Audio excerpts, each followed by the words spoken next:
செங்கம் அடுத்த நாச்சிப்பட்டு கிராமத்தில் உள்ள ஸ்ரீ சக்தி பாலிடெக்னிக் கல்லூரியில் பட்டயம் அளிப்பு விழா நடைபெற்றது.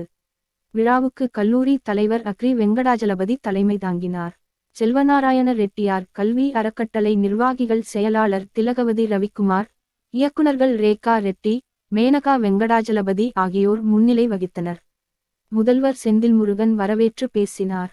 விழாவில் சிறப்பு அழைப்பாளராக சென்னை உயர்நீதிமன்ற மேனாள் நீதியரசர் நக்கீரன் கலந்து கொண்டு 225 மாணவர்களுக்கு பட்டயமும், மாநில அளவில் தரப்பட்டியலில் இடம் பெற்ற 10 மாணவர்களுக்கு 80,000 ரூபாய் ரொக்க பரிசும், பேராசிரியர்களுக்கு ஊக்கத்தொகையும் வழங்கி பேசினார்.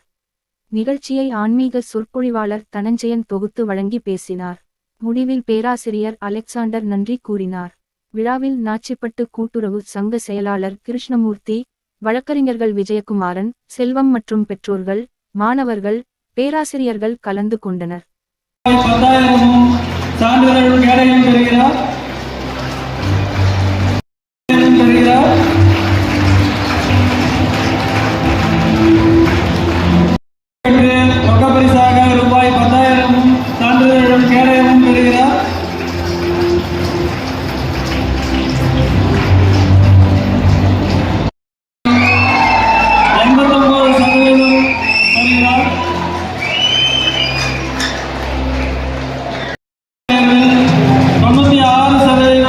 கொடுத்திருக்கிறார். அவருக்கு கேடயமும் சான்றிதழும் வழங்கப்படுகிறது. 81.8% பெற்று கேடயமும் சான்றிதழும் ரொக்க பரிசும் பெறுகிறார். அடுத்ததாக 25 வாரிய தேர்விலும் 100% கொடுத்திருக்கிறார். அவருக்கு ரொக்க பரிசும் சான்றிதழும் கேடயமும் வழங்கப்படுகிறது.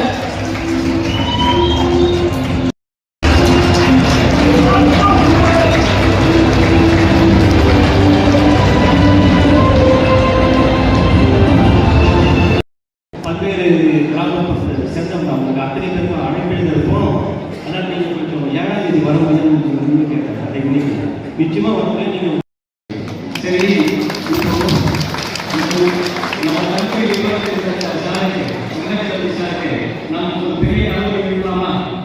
அதில் கீழே வந்து ஒரு ஊரில் தான் இறக்கிட்டு அதை வந்து இதில் வரும் ஜீப்பில் வரும்.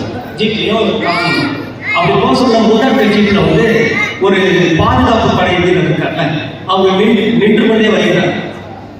அந்த அப்துல் கலாம் அவர்களுக்கு அவங்க நின்று கொண்டு வருவது பெரிய சங்கடமா இருக்கு. என்னன்னா இந்த மலைப்பகுதிக்கு போயிட்டு ஒரு சொல்ல நின்றுட்டே வராங்க, நமக்கு கஷ்டமா இருக்குன்னு சொல்லிட்டு இவரு கூட வந்த செக்யூரிட்டி வந்து அந்த முன்ன போற காவலர்கள் அந்த எஸ்கார்ட் பண்ணிட்டு அவரை உட்கார சொல்றதுக்காக கமெண்ட் கொடுக்கணும்னு பார்த்தா போன் ரீச் ஆகலாம். இந்த இது அவங்க ரீச் ஆகலாம்.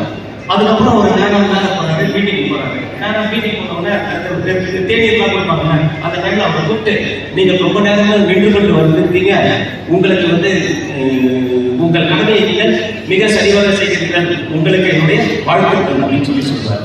உடனே இவருக்கு வந்து ரொம்ப சந்தோஷம் வரும். ஏன்னா நாட்டின் வந்து பிரசிடென்ட் அவர் வந்து ஜனாதிபதி வந்து நம்மளை வந்து வாழ்த்துனாருன்னு சொல்லிட்டு ரொம்ப சந்தோஷத்தில் இருப்பார். அந்த நியூஸ் வந்து மறுநாள் செய்தித்தாளெல்லாம் வந்தது. ஆனால் அங்கே நடந்தது என்னன்னு தெரியுமா? மேடையில் பேசிக்கொண்டிருக்கும் போதே அப்துல் கலாம் அவர்கள் என்ன இறந்து விட்டார். எதுக்கு இதை சொல்ல வேணும்னா, ஒரு தலைவன் தான் படும் துன்பத்தை பெருசாக இருக்கிறது தன்னுடன் வரும் அந்த அந்த இவங்க படை வீரர் பார்த்தாங்க எஸ்கார்ட், அவருக்கு பட்ட கஷ்டத்தை ஒரு மனித நேயத்தோடு கேட்கறதுனால அதுதான் அப்துல் கலாமையா இன்று வரை பாராட்டுகிறோம். சரி, நான் ஒரு கதை